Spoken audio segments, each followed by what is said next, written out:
All right, welcome to NFL Outdated Wide World of Sports series. This episode, we were talking about the CFL with Ryan Koop, host of the Canadian Football Countdown and Canadian Football Fantasy Fix. How's it going?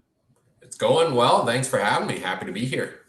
Absolutely, and it's interesting. The CFL, doesn't get as much publication as the NFL here in the States, and definitely want to learn a little bit more about it on this episode. Had a chance to interview Derek Dennis, and it was fantastic hearing from a player's side about the CFL and what he sees. And now I definitely want to dive into a lot more of the CFL, from, team wise and just a lot, fantasy, everything that you have. So I'm excited.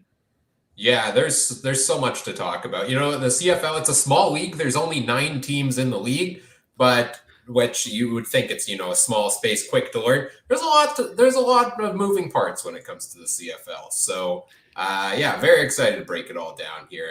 And as you mentioned, Derek Dennis, talking to him earlier, great guy. One of the things to me that I love most about the CFL is the accessibility of guys like that who, you can talk to players very easily in the CFL. You can go into the stands and watch games with the players, etc., which is, to me, the highlight of what makes this league so great. Absolutely. And we'll kind of get into a little bit of the game day experience a little bit later. I definitely want to ask something that you brought up. So there are 9 teams, is there a thought that there would end up being another team or just have an even number of teams, or how does that work out? Yeah, so the league expanded to 9 teams. I want to say 6, 7, 8. Oh, geez, it's 2022 already. 2014, I want to say, Ottawa joined the league. Now, Ottawa used to be in the league way back when, but then the team folded, and then most recently, back in 2014, they rejoined it. So before then, for many years, it was 8 teams. But then now we've had 9 for the past 8 years or so.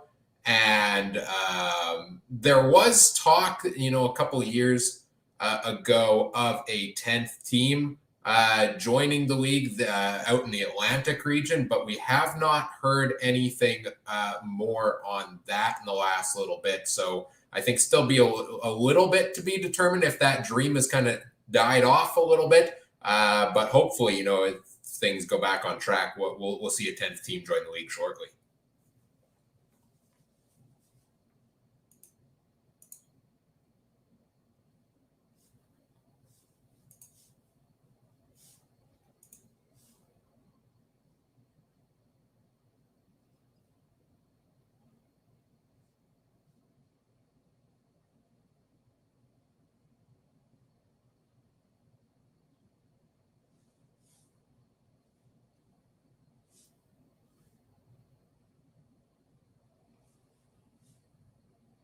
Hello.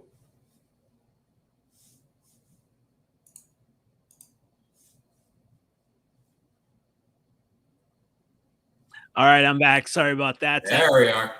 Gotta love it when the internet goes down. So you were talking a little bit about some of the teams then with Ottawa. I think that's where I had left off at least.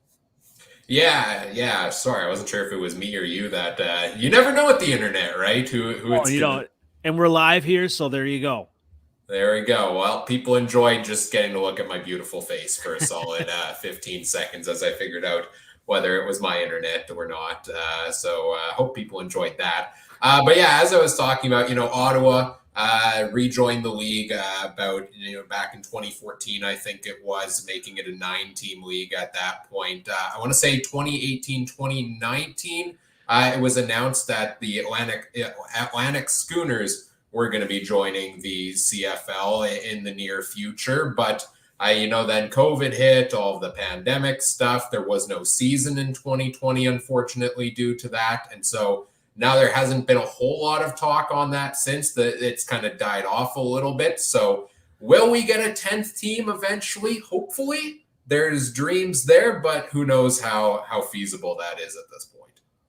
Yeah, and so then you look at the differences in the game, and I heard a little bit just from Derek Dennis about the speed of the player. Like some of them are a little bit smaller offensive linemen than the NFL, and talk a little bit about for maybe someone who doesn't know the CFL much, what are some of the game differences that sets the CFL apart?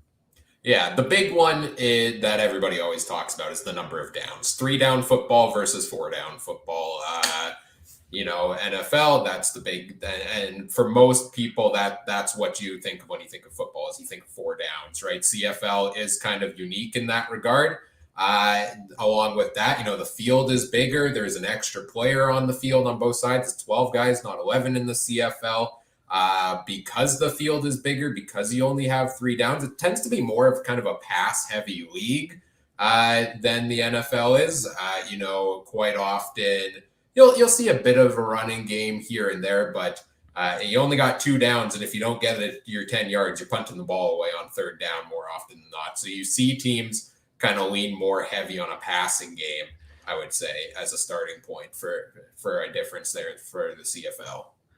Do you see the pace of the game a little bit quicker, and what's the time for halves and things like that in the CFL?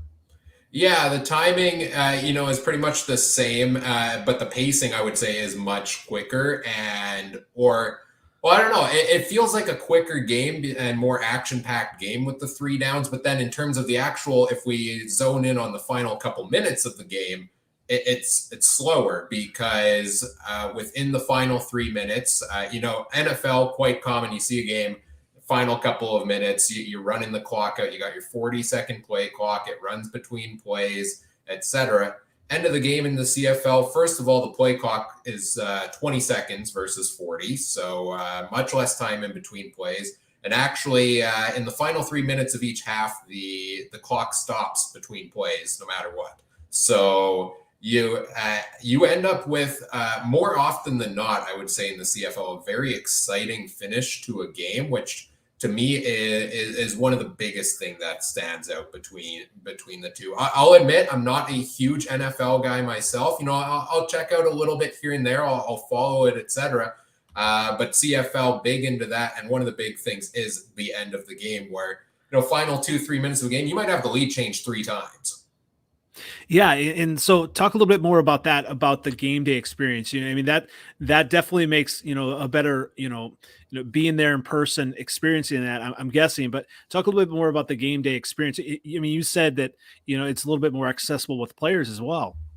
Yeah, game day is fantastic. There's nothing better than game day. I mean, football in general, whether you're talking NFL, CFL, you're going to a game, it's going to be a great day, assuming your team doesn't get blown out. But even then, it's still fun, which we have experienced here many times. Even when there's a bad game, it's still fun in the stands. The atmosphere at the games is great.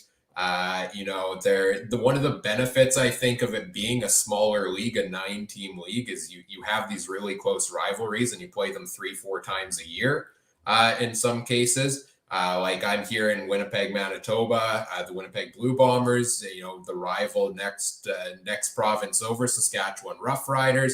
Every year, middle of the season, Labor Day games in Saskatchewan between the two teams. Next week, back here in Winnipeg for the rematch there. And it's the best games of the season. It's sold out almost every single time. And fan bases travel from province to province to go see it. And it is just the best day of the season. Yeah, you talked about Saskatchewan and the Blue Bombers.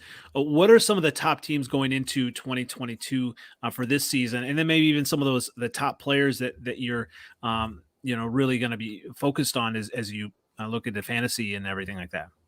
Yeah, the top teams in the CFL is interesting because it rotates fairly regularly. Like we do have, the Winnipeg Blue Bombers are back-to-back Grey Cup champions, but all in all, we have 8 different champions in the last 11 seasons. And the team they played in the finals the last 2 years, it's been back-to-back rematches, Winnipeg and Hamilton in the finals. Hamilton's really the only team in the last 11 years that hasn't won the Grey Cup. They actually have the longest drought right now, like 1999's the last year they won it. Winnipeg used to have the longest drought before 2019, 29 years without a championship there, which almost seems impossible and is a very sad mark for a franchise in an 8-9 team league to not win in almost 30 years. But that curse is broken. And as somebody who cheers on the Blue Bombers, I'm very excited about that, most definitely. But you've got, like I said, 8 different champions the last 11 years. The 9th team, Hamilton, has been to the Grey Cup and lost 4 times in the last 8. So it's not like there's ever any team that, year after year is bottom of the barrel. It can change very quickly. And now coming into this season, Calgary Stampeders, always a top contender in the CFL. They are basically your chalk team that if you have a hard time picking who's going to finish near the top of the division, go ahead and pick them. That's what you do, kind of thing. Back-to-back champions, the Bombers, Winnipeg, definitely would be, I'd say, the team to beat coming into this year, which makes sense. They did lose some pieces in the offseason, which is natural after a championship, but managed to, I think, still keep a solid core of the team together. And actually, last season had one of the most dominant defenses in the league's entire history. Last season almost broke some 100+ year records. So I would say they're the top team coming into this year, but I think there's been a lot of a shift with free agency and the likes of that we could see some of the teams that were lower on the standings very quickly jump up and be in contention. So why is there more parity? I mean, is it just kind of a more open free agency, or is it just because the contracts are a little bit obviously less than the NFL? Or why is there more parity within the CFL? Yeah, I think part of it is that it's such a small league, and like I said, you play each other so often. A large part of it is also the contract situation.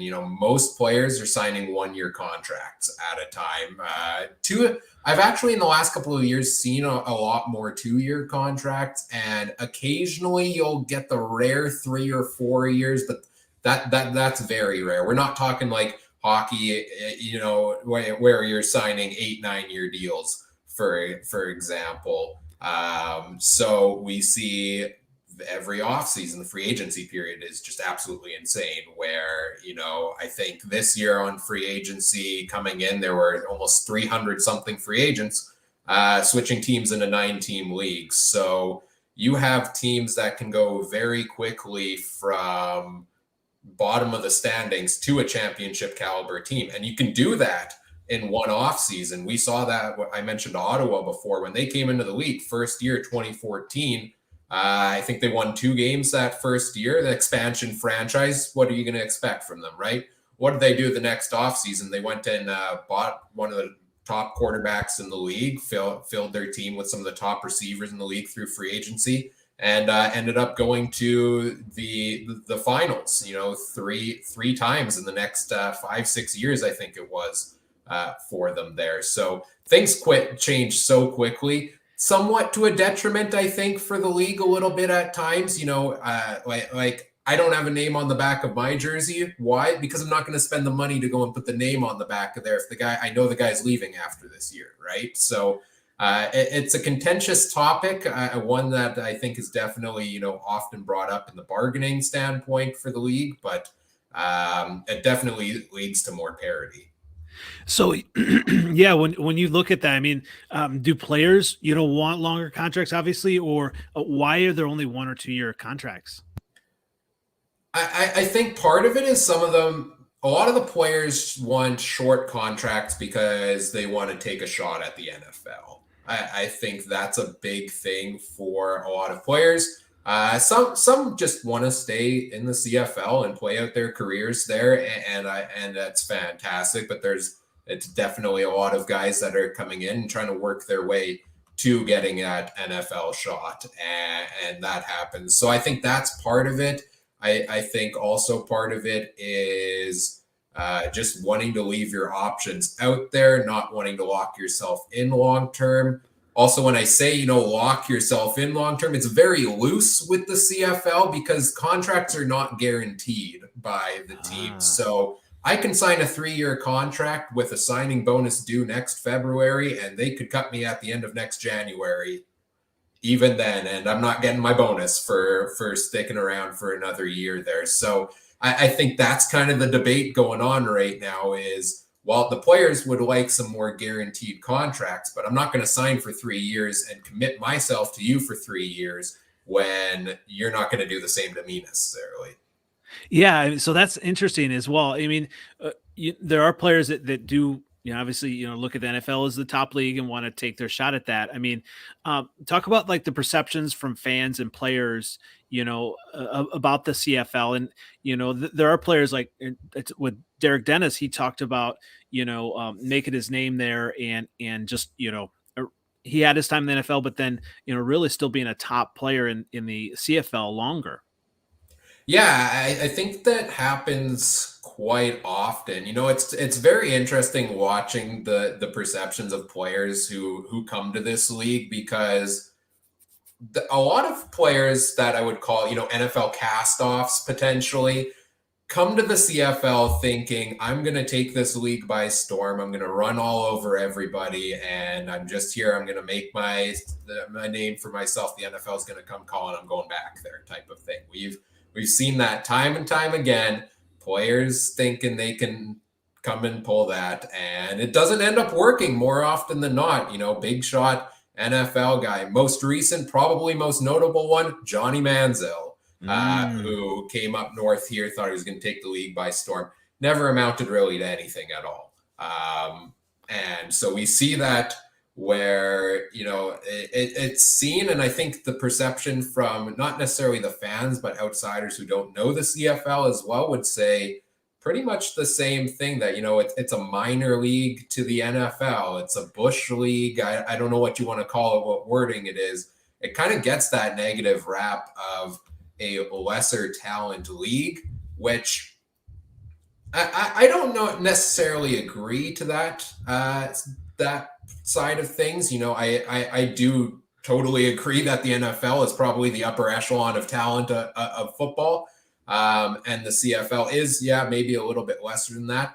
But I think we're also you're still getting exciting games on the field. You're still getting guys making names for themselves in this league, and you're getting guys who are still working their way up to the NFL. And I think that's actually something that I've noticed is happening more and more often in recent years, of CFL guys getting shots down south and sticking and making a name for themselves too. Because, go back a number of years ago, really the only guy that stands out to me is Cameron Wake, who was here in the CFL. I think went to the Miami Dolphins, has played a great career there. And then there really wasn't a whole ton of CFL talent making it to the NFL, but more and more recent years, you see guys getting shots. Yeah, they might just get on a practice roster or his backup role or something like that. But then you have guys like Alex Singleton, who's making a name for himself with the Philadelphia Eagles right now, who was a top defensive player in the CFL with the Calgary Stampeders before going there. So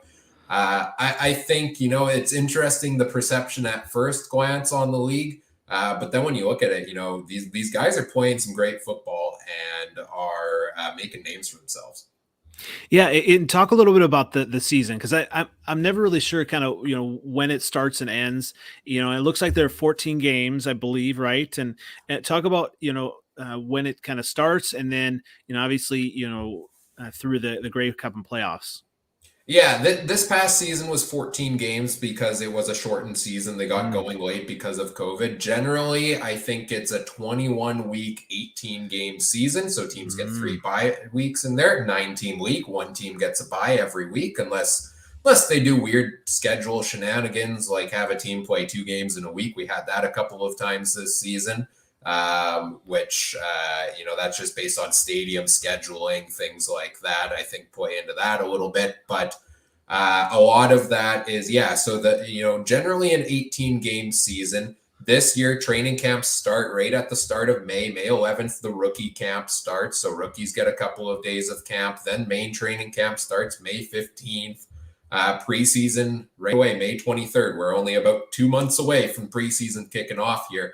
A couple weeks of preseason, and then you get the start of the season. I think either starts right at the end of May or the start of June. I forget the exact date for the season, but so season generally goes kind of early June to then you get into generally, Grey Cup ends up being around late November. This year, because everything was delayed, it was mid-December, December 12th, which up here in Canada, December weather, outdoor football games. I went to the division finals here in Winnipeg, and you're sitting out there in minus 25 degrees Celsius weather, which I'm not sure what the conversion to Fahrenheit is, but I can tell you it's cold. So I'm here in Wisconsin, and we get some pretty cold weather as well. But it's definitely, it makes it uncomfortable, for the fan. But it's definitely a part of the atmosphere, I'm guessing, as well. Oh yeah.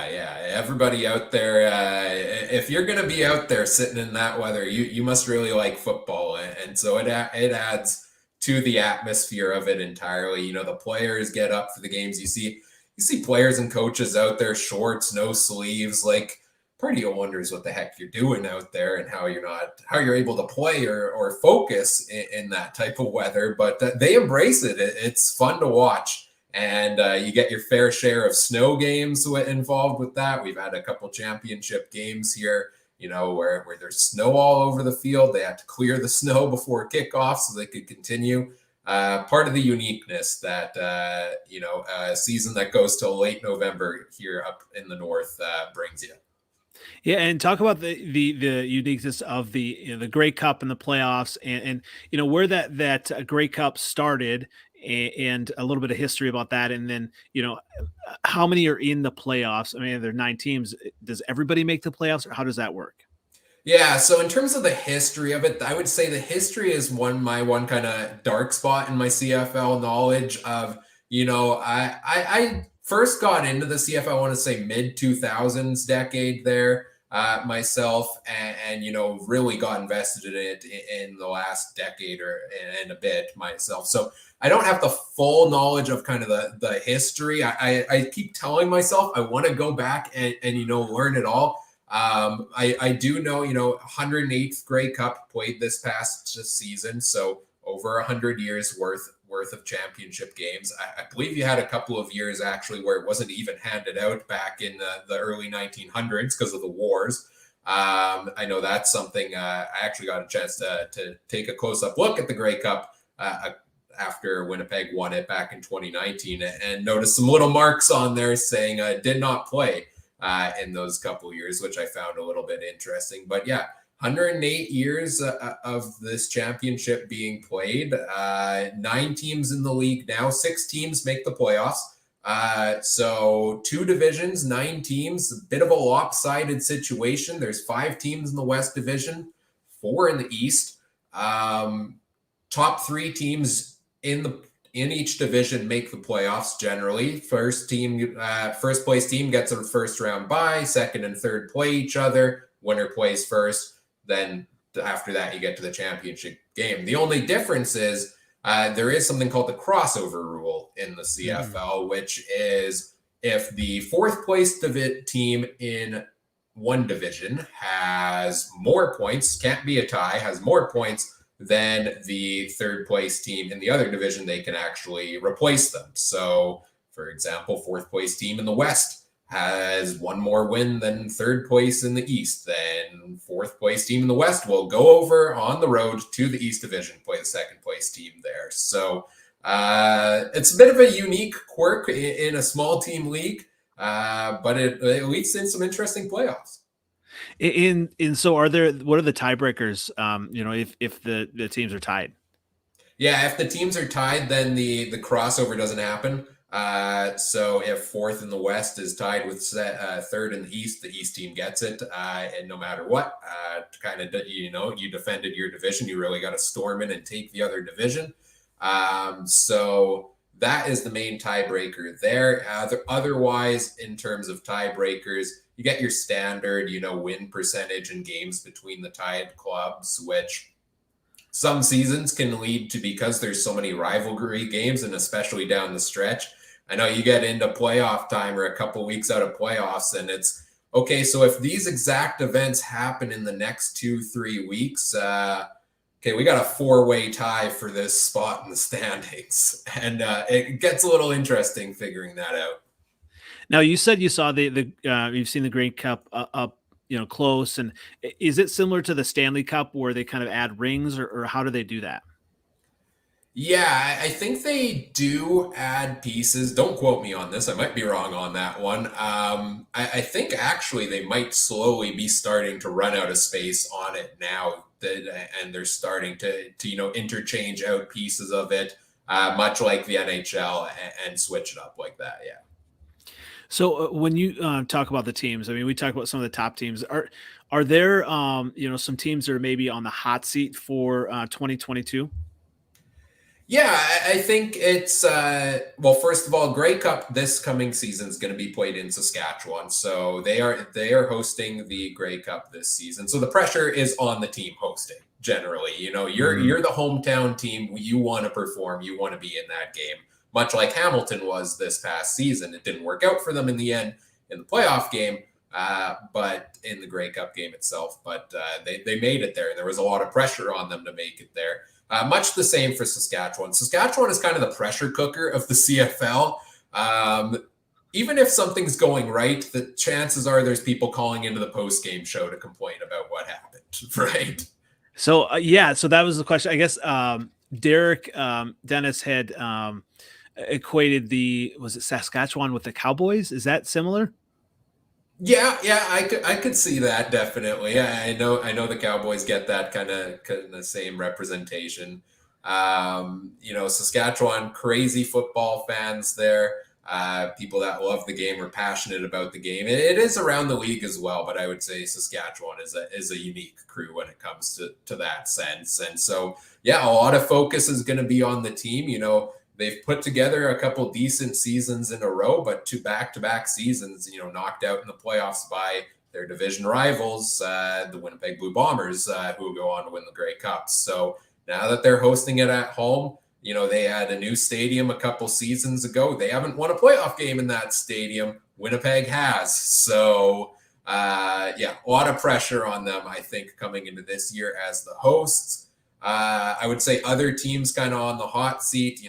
Everybody's kind of broken their droughts except Hamilton at this point. Again, after losing this last Grey Cup, and a heartbreaking loss too. It was a loss in overtime. It was a loss. They came 6 seconds left in regulation, down to the 2-yard line, I think it was, where it was such a close game that, especially 4 visits to the finals in 8 years, like, the drought's got to end at some point, you would think, and so there's got to be some pressure to just finally end that drought. We felt it here in Winnipeg, 29 years worth.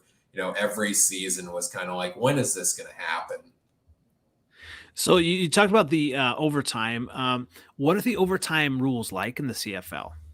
Yeah, this is something that's come up as a hot button topic. I think, especially with the NFL playoffs most recently, right? A couple of those overtime games. I think this is one of the things that I hope to see the NFL adopt from the CFL is the overtime format. In the CFL, each team gets a possession. Big difference there, right? It's not who wins the coin toss is going to potentially go on to win the game. Each team is guaranteed to get a shot.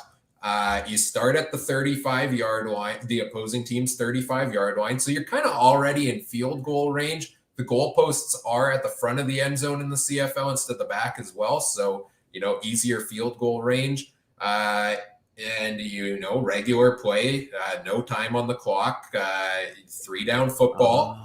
You get a possession. It's kind of like they call it little mini games, right? So you get your possession. If you score a touchdown, you have to go for the 2-point convert. You can't just kick the 1 point. So they make you earn it, and that's their way of trying to break ties in overtime. You can, of course, kick a field goal, but then all the other team scores a touchdown, they win. So it kind of goes, team A, team B, first team that starts with the ball, say they score a field goal, Second team goes, they score a touchdown, they win. They score a field goal, we go back to square one and switch it over again. And it's another session of mini games where both teams get a shot at that point, and they kind of keep doing those blocks of mini games. I think regular season, you do it twice, and if neither team has broken the tie at that point, it ends in a tie. But playoffs, you keep going all night long. It's never happened, but I would say, yeah. What is the longest, playoff game or overtime game that you've seen? Yeah, I don't know how crazy long any of them have gone that I've seen. I think, one or two rounds of the back and forth. We've had a couple championship games. The Grey Cup this past year went to overtime and was a heck of a finish there. Even 4 or 5 years ago, another one. Those are two of the best games I've seen in my lifetime in terms of championships. Plenty of other crazy overtime games. It's that in combination of what I said earlier about how you can, have the lead change so many times in the final 3 minutes of a game just to get to overtime and then have the unpredictability of that. CFL certainly has its fair share of heart-stopping finishes, I would say.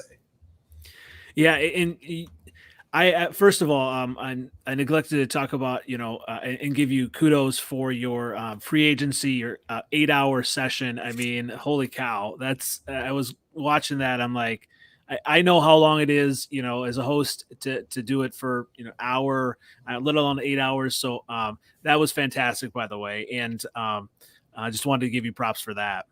Oh, well, thank you. I appreciate it. It was not easy. I'll say that. Like you mentioned, 8 hours. I slept for a week after that, went into the winter hibernation. But it was a lot of fun because it was one of those things where it seemed there's a market for it because it's something every year that I'm like, well, I want to watch this, but there was nobody doing it. So I was like, let's do it. And, we started planning it. We did last year, we did 6 hours for free agency, just two of us. This year we were thinking, maybe we're not going to do that again. It went okay. And then all of a sudden, a week before it started, I was like, let's do 8 hours. And let's get as many people on board as we can. And we put together, it was a fun day. It was exhausting. But like I said earlier, CFL free agency is an insane day quite often with lots of moving pieces. And so it was a great show to put together. So what were some of the teams that were winners and losers, and what were some surprises of the free agency this year? Yeah, winners and losers is always something that's interesting when you talk about free agency to me, right? Because we're talking about, in this sense, 3 months before training camp starts and after day one of tinkering with your teams. And so there are certainly teams that improved on day one of free agency, like quite a bit. And there are teams that, maybe didn't make as many moves, but there's still so much time to tinker with things as things go along, right? So I'll get to the winners in a second, but if we want to talk about losers, it's hard to really pinpoint a team as a loser because I can go and say, teams like Saskatchewan, Calgary, Hamilton, Montreal didn't necessarily add very many pieces those days, but particularly, as I mentioned earlier, Calgary, a top tier team every year in the league, they never do anything in free agency. Every single year, it's top of the league. Other teams go and take their players. Then in training camp, they bring in guys we've never heard of and turn them into all-stars. So I don't know if there's any teams I would necessarily categorize as a big loser to begin with. Some, like I said, lost some pieces, so I think they'll take a step back. But I think they do still have, for the most part, good rosters intact. That I don't think it's going to be a huge step back. If anything, it's going to be more of a level playing field because these other teams, are getting better, are going to take a couple wins away from them, etc. But getting into the winners of it, at least on paper from day one, I'd have to say it's the Ottawa Red Blacks. I mentioned them earlier, how they came into the league 2014, bad start. Then they went out, bought a team in free agency, had a couple successful years, won a championship there, but then they didn't really maintain the pieces they won the championship with. So it was back to the bottom of the league for them. They finished last year, I think, a 3-11 season and a 14-game season for them. not a good year at all. And they basically overhauled everything on day one. Fired their general manager at the end of last year, brought in a new one now with some great experience as an assistant. And day one, we're talking new quarterback, we're talking new running back, a whole new slew of receivers, improved offensive line, bunch of changes on the defensive side of the ball, a completely overhauled new team for them coming into next season. Other teams I would classify as winners, the Toronto Argonauts finished first place in their division last season, end up losing in the division finals. But a solid season for them, much improved, much like Ottawa the year before, 3-4 win season. They go and improve. I think they ended up finishing, I'll pull up the exact numbers here, 9-5 on the year, first place in the division, in a tight race there. And so they were already tops in the division. They added some big pieces. They added arguably the top Canadian running back, Andrew Harris, in the past decade, or really one of the top running backs in CFL history. He's closing in, I think he's 300 yards short of 10,000 rushing yards in his career. All-time leader among Canadians in terms of rushing yards. So big piece added there. You've got Brandon Banks they added at wide receiver, who was the 2019 most outstanding player in the CFL, had a bad year last year. So they've added a number of pieces, veteran pieces, kind of getting up there in age, maybe a bit past the expiry date. Potentially, but if those guys come out and play, yeah, they're adding some stacked pieces there. When we talk about the top contracts, free agent contracts, what are we talking kind of money wise? You said most of them are 1 year contracts, even 2 years. What's the money like usually with that? It's not big. I'll say that. Right. It's pretty low in terms of money in the CFL, especially compared to your NFL contracts where guys are signing 20-year deals, $100 million, or 5-year deals, $20 million a year, whatever you want to call it. Aaron Rodgers, I think, is looking for $50 million a year. So, perfect. Yeah, wonderful. Yeah, no, definitely not that high in the CFL in terms. I mean, if you want to just talk quarterback salaries, first of all, going back to a couple of years ago, top quarterbacks in the game, Mike O'Reilly, who just retired this offseason after a very successful career, signed for $750,000 a year, not $750,000, so less than $1 million, top contract in the CFL. Right. Bo Levi Mitchell, also top quarterback, $700,000.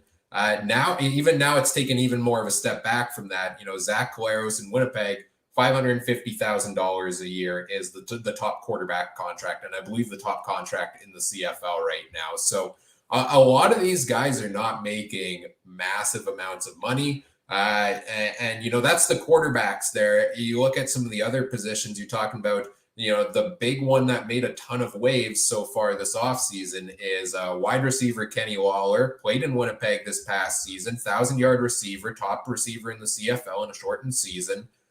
Ended up signing with the Edmonton Elks for $300,000, the highest contract we've seen from a wide receiver in very long time that I can ever remember. And this is a guy that's played 2 seasons. He had 1 season at 600 yards in an 18-game season and 1 season at 1,000 yards in 14. And so, to people who solely follow the NFL, you probably laughing, thinking, really, you're making a big deal out of $300,000. But in terms of, general contracts for this league, that's a big deal for a guy, especially for a guy who really hasn't proven himself. The team salary caps are quite low here, and that's a lot of money to invest in a guy. Now, like I said earlier, the contracts are not guaranteed, so if it doesn't work out, nothing really to give in terms of the team. Doesn't necessarily lose anything out there, but still big contract given the history of the league. When you talk, obviously it made me think of kind of, trades. Do many trades happen with the shortened contracts, or is it just not seen as much in the CFL? Yeah, trades don't happen too frequently here and there. You'll maybe get a couple of seasons. Like the trade deadline sometime in October, but nobody really knows what the exact date is, I'll be honest, because you barely ever get those trades that happen. It's certainly not, the NHL to me always comes to mind when you talk big trade league. You got the big trade center that they do always every year. And lots of movement there. Yeah, that doesn't happen in the CFL. You'll maybe get one or two trades a year. I feel like we've seen more impactful ones in the past couple of seasons than we have before. Winnipeg back-to-back championships made a key trade in both those seasons right down the stretch. I mentioned Zach Collaros, the highest paid quarterback in the CFL this upcoming season. They traded for him before that 2019 Grey Cup win down the stretch when their starting quarterback, Matt Nichols, had gone down due to injury. Backup quarterback Chris Strevler, who some might know bouncing around NFL rosters right now. He was also a little banged up there as well. So they ended up trading for Zach Collaros right at the trade deadline, a couple weeks before the playoffs there. This is a guy that got injured on the third play of the season in Saskatchewan.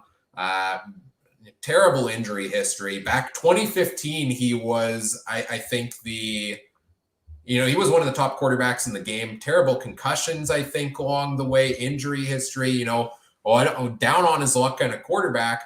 Ended up getting injured in Saskatchewan, got replaced there, got traded to Toronto, didn't play any games there. Then the Winnipeg Blue Bombers bring him in before the trade deadline. He goes 4-0 down the stretch, leads them to a Grey Cup victory. They bring him back for another season. He goes, I think, 11-2 down the stretch there, goes on to win another championship in a row, and now is 17-2 as a starter with this team, was the league most outstanding player and Grey Cup MVP, and that was a trade deadline trade. Wow. Yeah. And you look at, just the season as well. I mean, with the trades and stuff and it obviously as an NFL fan, it's natural to want to kind of, compare to the NFL and different things. And, I've been to an NFL training camp and have you been to the CFL training camps and what is that like, as the players prepare for the season? Yeah, I haven't been to any training camps myself, just schedule wise. It never ends up working out for me to attend them. But I definitely know, the training camps do open up to the fans. During normal years, COVID made that a little bit difficult. But during normal years, you're seeing, fans being able to go in, take in the players practicing. I think training camps are interesting because you see all of these new names come in and CFL teams do a lot of scouting in the States. It's a Canadian football league, but the majority of the players in this league come from the United States. There are, some top quality Canadians. There are actually designated Canadian roster spots. You have to have you have to have a designated number of Canadians on the field all game long, basically, Really? as part of it. So, they have the draft in May. I think it's May 3rd this year, I want to say. That's the Canadian draft. They also they have a global draft as part of it. The CFL in the last 2 years has embraced what they call CFL 2.0, which is essentially partnering with all of these leagues, Mexico, Europe, Japan, etc., these different football leagues, and now there's a designated global player spot on the rosters as well. So you see a ton of Americans come into training camp, a decent number of Canadians, and then a global player or two on each squad involved there as well. And they're competing in camp, and there's roster spots available. I think the biggest to me always is the defensive back is really where you find the diamonds in the rough. Or this last season here in Winnipeg, there was, championship 2019 season, no season in 2020. They lost a couple of really key defensive backs there, and that seemed like it was going to be kind of a down spot for the team coming into the year. And then they produced two new all-stars at that position. Guys, they went to and held camps down in like Florida, I think it was. Guys showed up there, ended up coming north to the CFL and made names for themselves here in the CFL. So lots of camp competition and lots of opportunities for guys who just want to play football and become fan favorites. Come on north to the CFL. Yeah, and you talk about fans. I mean, with the contract wise, I mean, does that make it more? I don't know. As fans, you're more a fan of the team and who's ever on there, right? I mean, I just wondered if does that make it like this is your team, more than kind of, following players, or how does that go as a fan? Yeah, I think most people, they'll pick their local team. Generally, is kind of the team your ride or die team there that you're picking. I think there are definitely some players that even as they bounce around the league, you're still rooting for them, right? And everybody, of course, is different as with any league. Myself, I would say I'm a Winnipeg Blue Bombers fan because I live here. Season ticket holder here and everything, but more and more, especially since starting our podcast, I would say I'm more of a fan of the league than anything, right? In terms of, I will watch any game in this league if I have the time to do so, and root on the players, etc. Not when they're playing my team, of course, but just the appreciation for the players themselves, and the talent on and off the field. Well, yeah, and so you do the second pod about the Canadian Football Fantasy Fix. So talk about that. I mean, is that kind of maybe fueled your love more for the game as well, and all the different players, and how does that work with CFL Fantasy Football? Yeah, I think if anybody's looking to get into the CFL for the first time, first of all, I recommend watching the games. I think, a number of them air on ESPN down in the States now as well. So they are available to check out there. But play fantasy football, I think, is part of it, an easy way to get into it as well.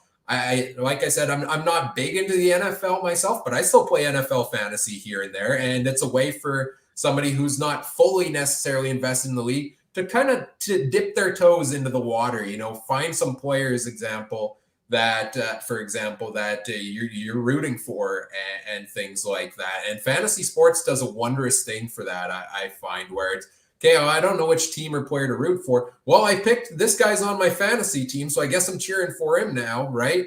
Is an excellent way to do it. And I think the CFL is also, in terms of fantasy football, the league has an official one they do every year. It's a free one. Anyone can play. I think season end, if you're the top leaderboard winner, you win a free trip to the Grey Cup or season tickets or something like that, and things like that. And to me, it's one of those, because it's such a small league. Like, you got 4 games every week, so it's one of those things where you can easily, if you have a couple of days on the weekend free, you can watch every game in the league. It's not like the NFL where, half the games are only aired on a Sunday, for example, in your local region.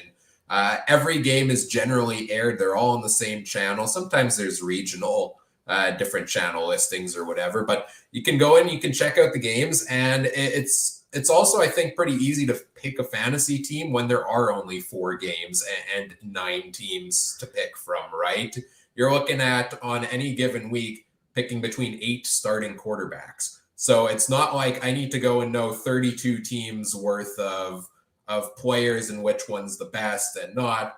No, it's a much smaller pool. So I think it adds to the ease of entry into it as well. And also the fun, because you got to get real nitpicky there with some picks over others. Yeah, and so when are games usually? I mean, are they always on like Saturday, Sunday, or when are games?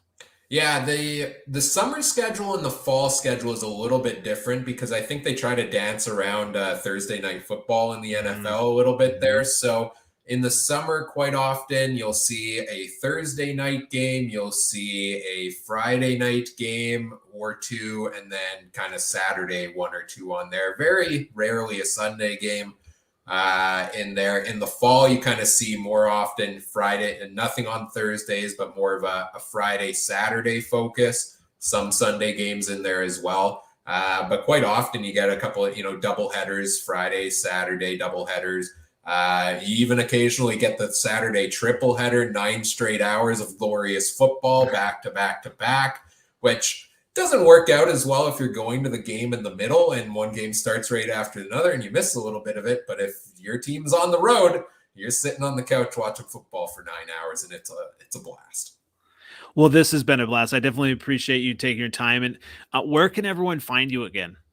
Yeah, you can find, if you want to check out anything I've got going on, you can find the Canadian Football Countdown weekly podcast. You can find it basically on any of your favorite podcast platforms.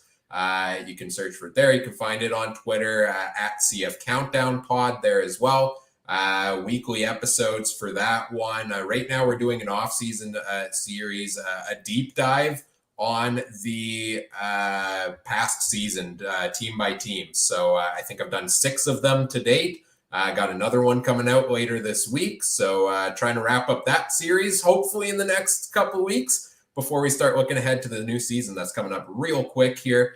So you can check that one out as well. You can also check out the Canadian Football Fantasy Fix, as mentioned. That one's over on YouTube channel I do there. Mostly focused during the season, a little bit of off-season content as well. But as I mentioned, if you want to play CFL Fantasy Football and you want some quick advice on which of those 8 quarterbacks, for example, to pick, I got you covered. So you can check that out as well. You can find anything I'm doing on Twitter at CooperTrooper42 on Twitter as well, is where you can check all my stuff out. And this, like you said, this has been a blast. Always love getting a chance to talk football and share my love for the Canadian game. So thanks for having me on. Awesome. Thanks again, Ryan. And once again, it's been NFL Outdated Wide World of Sports series on the CFL, and good luck to your team this year. Thank you very much. Hoping for the three-peat.